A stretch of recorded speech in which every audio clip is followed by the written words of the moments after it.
In the most gracious speech, Her Majesty said, "My government will uphold human rights and democracy across the world. I will address that in the context of Israel and Palestine, an issue upon which I resigned from Cabinet nearly 7 years ago.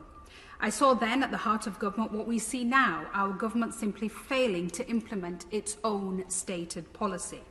My Lords, we have a policy. We have a policy of a two-state solution, but we do not recognise Palestine as a state. Ministers refuse to even use its name. We have a policy of a peace process, but we have no appetite to initiate or prioritise one. We have a policy that settlement building is illegal and contrary to international law, yet there is no consequence where every year more and more settlers, supported by the Israeli government and diaspora groups, occupy more land in Palestine. We do nothing to deter Israel from expanding settlements, forced evictions and home demolitions. This is ethnic cleansing and is denying the reality of the state of Palestine to even exist.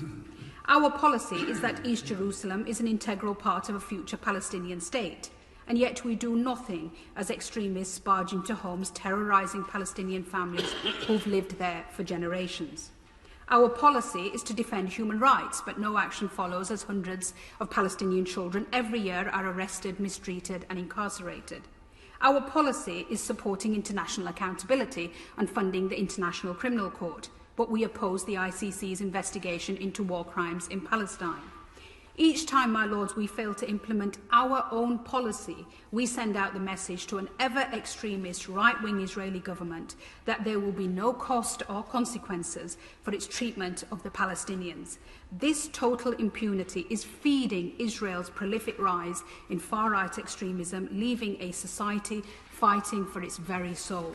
My Lords, often when we look at periods in history that were so overwhelmingly unjust, so clearly unfair, and where in retrospect we see appalling human rights abuses and cruelty, the way we rationalise the lack of action at the time is by saying we would have done more if only we knew then what we know now.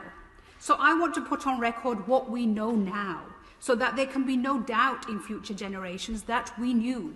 We know about the dispossessions in Sheikh Jarrah, about the chants of death to Arabs in Jerusalem, about the attacks on worshippers in Al-Aqsa, about the attacks outside the Church of the Holy Sepulchre.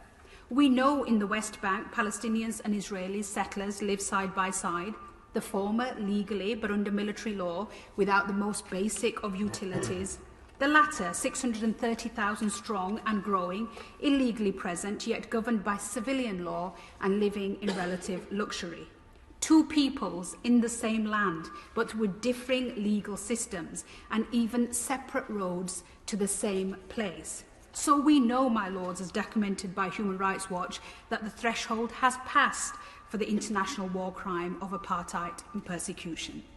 We know generations have existed under a blockade, never left Gaza, an area the size of the Isle of Wight, and drink water that the World Health Organization says is not even fit for animals.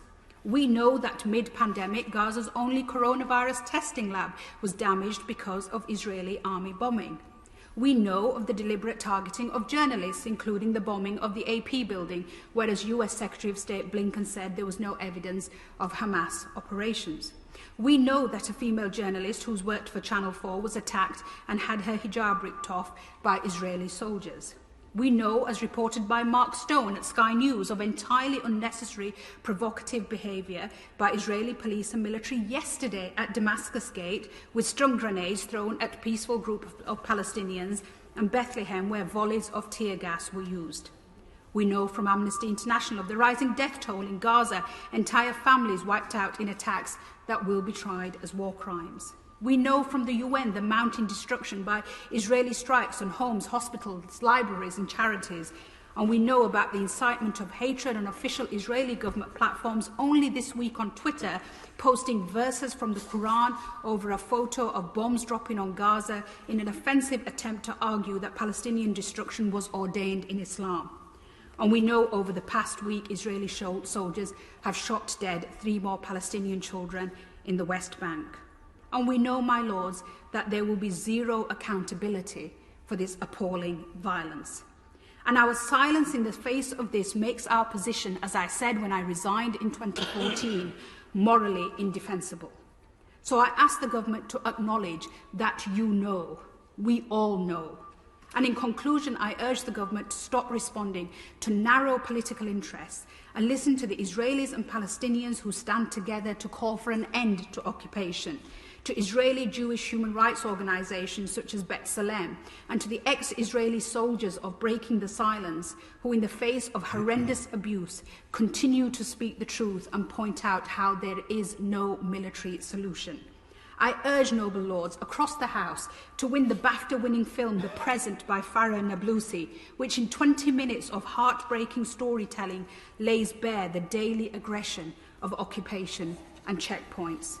And I ask my noble friends, what can they say today from that dispatch box to Palestinians who want occupation to end? How do we ensure that our policy of the two-state solution is not a simple fig leaf policy to hide inaction, but a reality for the people of Israel and Palestine?